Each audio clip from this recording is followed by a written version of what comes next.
क्या आपने हाल ही के दिनों में बाजार जाकर सरसों का तेल, रिफाइंड या पाम ऑयल की कीमतें देखी हैं? क्या आपको भी लगा है कि अचानक रसोई का बजट बढ़ गया है?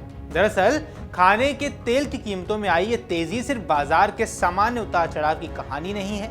इसके पीछे पश्चिम एशिया में बढ़ता तनाव, आयात में की गई रुकावट और स्थानीय बाजार में पैदा हुए सप्लाई की कमी जैसे कई कारण एक साथ काम कर रहे हैं। थोक बाजारों में सरसों तेल से लेकर सोया, रिफाइंड और पाम ऑयल तक के दामों में अचानक उछाल दर्ज किया गया है।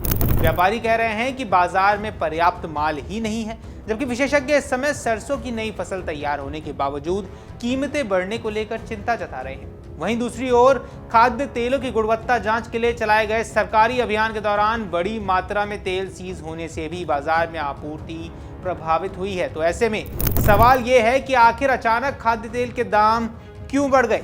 क्या इसकी वजह सिर्फ वैश्विक हालात है या फिर स्थानीय स्तर पर हुई कार्रवाई भी इसके पीछे एक बड़ा कारण बन गई है? यही कहानी इस समय देश के कई बाजारों में देखने को मिल रही है। नमस्कार, आप देख रहे हैं अमर उजाला, मैं हूं आपके साथ साहिल सुयाल। दरअसल ईरान और पश्चिम एशिया में बढ़ते तनाव का असर अब भारत के घरेलू बाजार में साफ तौर पर नजर आ रहा है। खाद्य तेलों के आयात पर असर पड़ने से देश के कई हिस्सों में तेल की कीमतों में तेजी आई है। थोक बाजार में सरसों तेल, रिफाइंड और पाम ऑयल के दामों में अचानक बढ़ोतरी दर्ज की गई है, जिससे आम उपभोक्ताओं के साथ साथ कारोबारियों की भी चिंता बढ़ गई है। व्यापारियों के मुताबिक बाजार में खाद्य तेल की आपूर्ति कम हो गई है और इसी वजह से कीमतें तेजी से ऊपर जा रही हैं। थोक मंडियों में कई जगहों पर तेल की उपलब्धता भी सीमित हो गई है, जिसके कारण व्यापारी ऊंचे दाम पर भी माल खरीदने को मजबूर हो गए हैं। लखनऊ के प्रमुख थोक बाजार पांडेगंज और योहियागंज के बड़े किराना व्यापारियों ने बताया कि पिछले कुछ दिनों में तेल के दामों में काफी उछाल आया है। जो सरसों के तेल पहले थोक बाजार में करीब 130 रुपए प्रति लीटर मिलता था, उसकी कीमत अब 30 रुपए बढ़कर लगभग 160 रुपए प्रति लीटर हो गई है। इसी तरह सोया रिफाइंड तेल जो पहले 140 रुपए प्रति लीटर था, अब 170 रुपए प्रति लीटर तक पहुंच गया है। वहीं पाम ऑयल के दामों में भी तेजी आई है। 140 रुपए प्रति लीटर मिलने वाला पाम ऑयल अब करीब 155 रुपए प्रति लीटर मिल रहा है। व्यापारियों का यहां कहना है कि कीमतों में इस अचानक उछाल के पीछे सबसे बड़ा कारण आपूर्ति में कमी है। उनका कहना है कि बाजार में पर्याप्त मात्रा में खाद्य तेल उपलब्ध नहीं है। कई कारोबारी ये भी कह रहे हैं कि अगर आपूर्ति जल्द सामान्य नहीं की जाती है तो आने वाले दिनों में कीमतों में और ज्यादा बढ़ोतरी भी हो सकती है, यानी आपकी जेब पर असर पड़ सकता है। खाद्य तेल की कीमतों में बढ़ोतरी को लेकर कृषि विशेषज्ञ भी चिंता जता रहे हैं। अच्छा, यहाँ कृषि विशेषज्ञों का कहना है कि इस समय सरसों की नई फसल तैयार हो चुकी है और कई इलाकों में इसकी कटाई भी शुरू हो गई है। ऐसे में सामान्य परिस्थितियों में बाजार में सरसों तेल की उपलब्धता बढ़नी चाहिए थी और कीमतें स्थिर रहनी चाहिए थी, लेकिन इसके उलट दामों में तेजी देखी जा रही है, जो बाजार की स्थिति को लेकर अब चिंता पैदा करती है। विशेषज्ञों का मानना है कि अगर घरेलू उत्पादन और आयात दोनों में संतुलन नहीं बना तो आने वाले समय में खाद्य तेल की कीमतें और भी ज्यादा प्रभावित हो सकती हैं। भारत पहले से ही खाद्य तेलों के मामले में आयात पर काफी हद तक निर्भर है, इसलिए वैश्विक स्तर पर किसी भी तरह का तनाव या आपूर्ति में बाधा सीधे घरेलू बाजार को प्रभावित करती है। दूसरी ओर बाजार में खाद्य तेल की कमी का एक कारण हाल ही में चलाया गया गुणवत्ता जांच अभियान भी बताया जा रहा है। खाद्य सुरक्षा एवं औषधि प्रशासन की ओर से 23 फरवरी से 26 फरवरी तक पूरे प्रदेश में खाद्य तेलों की गुणवत्ता की जाँच के लिए अभियान चलाया गया था।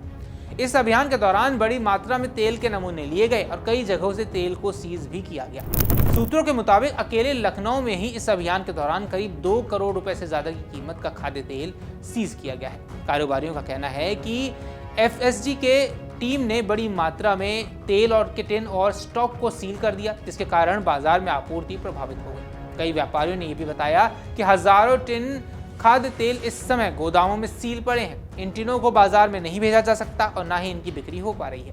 व्यापारियों का कहना है कि अगर ये तेल बाजार में उपलब्ध होता तो मौजूदा समय में खाद्य तेल की इतनी बड़ी कमी नहीं होती।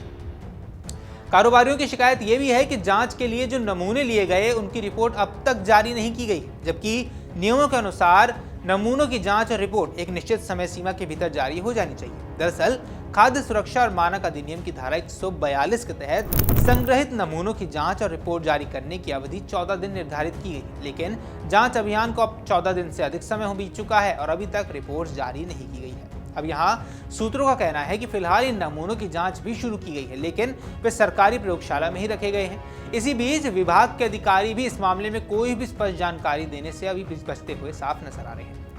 बाजार से जुड़े कुछ लोगों ने ये भी कहा है कि इन नमूनों की जांच अब निजी प्रयोगशालाओं से कराने की तैयारी भी की जा रही है, क्योंकि अगर ऐसा होता है तो इसमें अनियमितताओं या सौदेबाजी की आशंका भी जताई जा रही है। हालांकि इस पूरे मामले पर खाद्य विभाग के अधिकारी खुलकर कुछ भी बोलने से बचते हुए साफ नजर आ रहे हैं। कारोबारियों का यहाँ यह भी कहना है कि होली तक खाद्य तेलों की कीमतें काफी हद तक स्थिर थी, लेकिन उसके बाद अचानक तेजी देखने को मिली। कारोबारी संतोष गुप्ता के अनुसार पहले जिन तेलों के दाम नहीं बढ़ रहे थे, अब उनमें भी बढ़ोतरी शुरू हो गई। इससे बाजार में अनिश्चितता का माहौल काफी ज्यादा बढ़ गया है। खुदरा बाजार में भी इसका असर धीरे धीरे दिखाई देने लगा है। अगर थोक बाजार की कीमतें इसी तरह बढ़ती रही तो आने वाले दिनों में उपभोक्ताओं को और महंगे दामों पर खाद्य तेल खरीदना पड़ सकता है। विशेषज्ञों का मानना है कि मौजूदा हालात में सरकार को आपूर्ति की स्थिति पर नजर रखनी होगी और ये सुनिश्चित करना होगा कि बाजार में कृत्रिम कमी पैदा ना हो। साथ ही जांच प्रक्रिया को भी समय पर पूरा करना जरूरी है, ताकि सीज किए गए स्टॉक को लेकर स्पष्टता आ सके और बाजार में अनावश्यक घबराहट न फैले। कुल मिलाकर खाद्य तेल की कीमतों में आई ये तेजी कई कारणों का नतीजा है। वैश्विक परिस्थितियां, आयात में रुकावट, जांच अभियान के कारण बाजार में स्टॉक से बाहर होने का और आपूर्ति की अनिश्चितता। अगर इन समस्याओं को जल्द समाधान नहीं होता है तो आने वाले दिनों में आम लोगों की रसोई का बजट और ज़्यादा प्रभावित हो सकता है, यानी सीधे तौर पर आपकी जेब पर असर पड़ सकता है। और एलपीजी के बाद आपके लिए घरेलू तेल खरीदना, यानी कि जो खाद्य तेल है उनको खरीदना आपके लिए और ज़्यादा मुश्किल होता हुआ साफ नज़र आ सकता है। ऐसे में आपकी क्या कुछ राय है, हमें कमेंट सेक्शन पर ज़रूर बताएं। फिलहाल के इस वीडियो में इतना ही। नमस्कार। अगर आप ये वीडियो YouTube पर देख रहे हैं तो हमारे चैनल को सब्सक्राइब कर बेल आइकन दबाएं और Facebook पर देख रहे हैं तो हमारे पेज को लाइक करें।